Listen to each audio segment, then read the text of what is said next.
having with me William Walker, the head of sales and marketing of Damon Bawardi Shipyards, in order to tell me more about his prospects on the offshore market and how does he see the offshore market in the MENA region.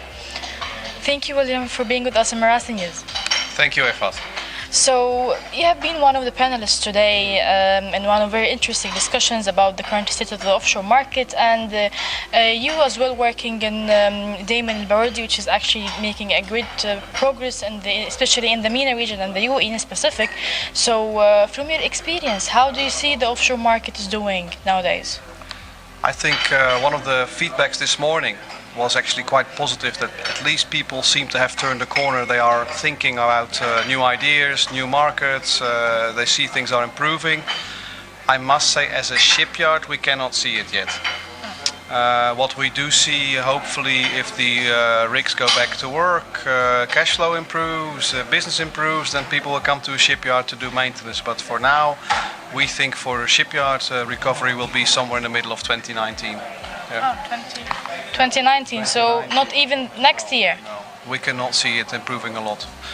First it will see the rig operators going back to work, generating some money to settle whatever losses they made before, and after that it's the turn of the vendors. We are the last one to come out of this crisis. Wow. And how would Damon Bawardi contribute to the evolving and the development, especially in the offshore market, through its projects, its operations, its collaboration with Damon, with its experience? So what would be the contribution to the UAE market? For us, it's all about, like you said, collaboration, internal and external. Of course, as Damon, we have a lot of experience to bring to this region. And also there's a lot of owners with new ideas. But for now, the owners are still very much in survival mode. So for us, it's very much about helping them achieve their goals and try to fit in there somewhere. And you're mentioning a lot of challenges that are happening, not in the offshore market in specific, but in the whole maritime industry. So what would be your strategy, and what would actually the action plan that you have been implementing in order to overcome these current challenges and even diversify your businesses? Yeah, we feel that there's a lot of efficiency still to be gained in maintenance of ships and rigs. And of course the prices now on the shipyards are really low, so this is the time to maintain your vessels or your rigs, because prices are low, because nobody's very busy. Also, we feel that things can become much more efficient. I mentioned this morning the wind industry. All these wind projects, these people started with a white sheet of paper. And they have invented things that I'm sure we can also apply to the offshore industry.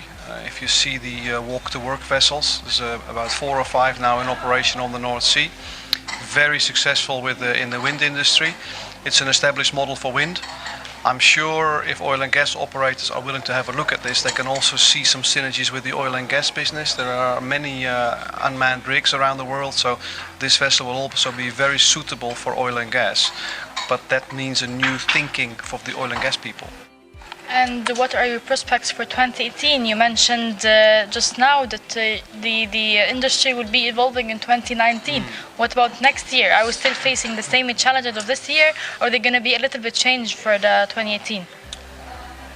I'm hoping that at least the stabilization of the oil price, at least it will allow owners to spend more money on maintenance, which is needed. But as a shipyard for 2018, it's still trying to do a good job with our customers, helping them to be as efficient as possible, fast, high quality, safe, like we've been doing this year. But we feel as a shipyard the growth will be after next year. Thank you for being with us on Marasi TV. Thank you.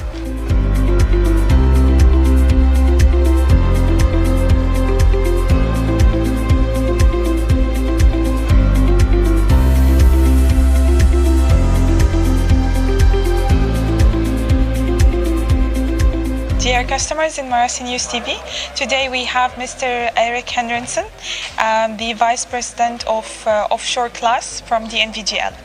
Mr. Eric, thank you so much for being today with us in Marasi News TV. Nice to see you as well. It's a pleasure seeing you. Thank you. So cyber attacks hit 17 APM terminals. How does the NVGL help in the cybersecurity? We have developed our own technical standards and recommendation in this respect, and we have approximately these days a team of 100 IT experts.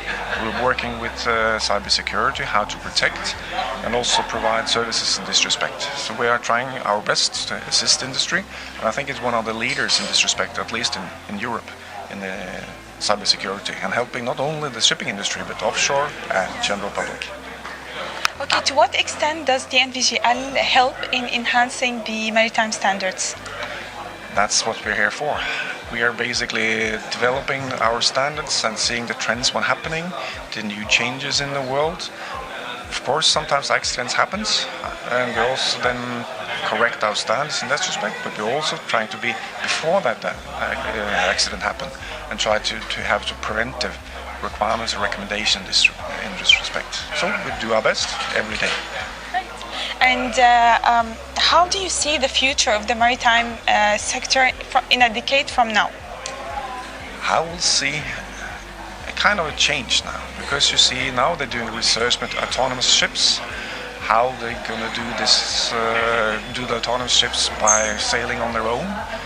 Will this be safe? Fresh cybersecurity? What we do with the sailors, all the practical knowledge we have, so it's going to be a decade of change. But I think we're going to handle it, but it's the speed of the industry is kind of increasing. What's good today is not necessarily good tomorrow, which is a challenge for us, people getting a little bit old. And considering the respectively low oil prices, how do you think that the sector, the industry at all, will just react on it in the upcoming years? I think the industry has traditionally been conservative, but I think now it's about a time leap change, because you need to introduce new thinking, new technologies, new ways of cooperating, because everybody sitting on our own turf won't help. I think it's going to be an environment of sharing, because sharing makes everybody better. Like the IT world knows how to get better there. This is sharing data. It's going to increase as well. If you own trillion gigabytes of data, it doesn't help you if you can't share with somebody to take some learnings. So I think it's going to be change in speed and also how we think in that respect. Thank you so much, Mr. Eric. We wish you and the whole industry all the luck.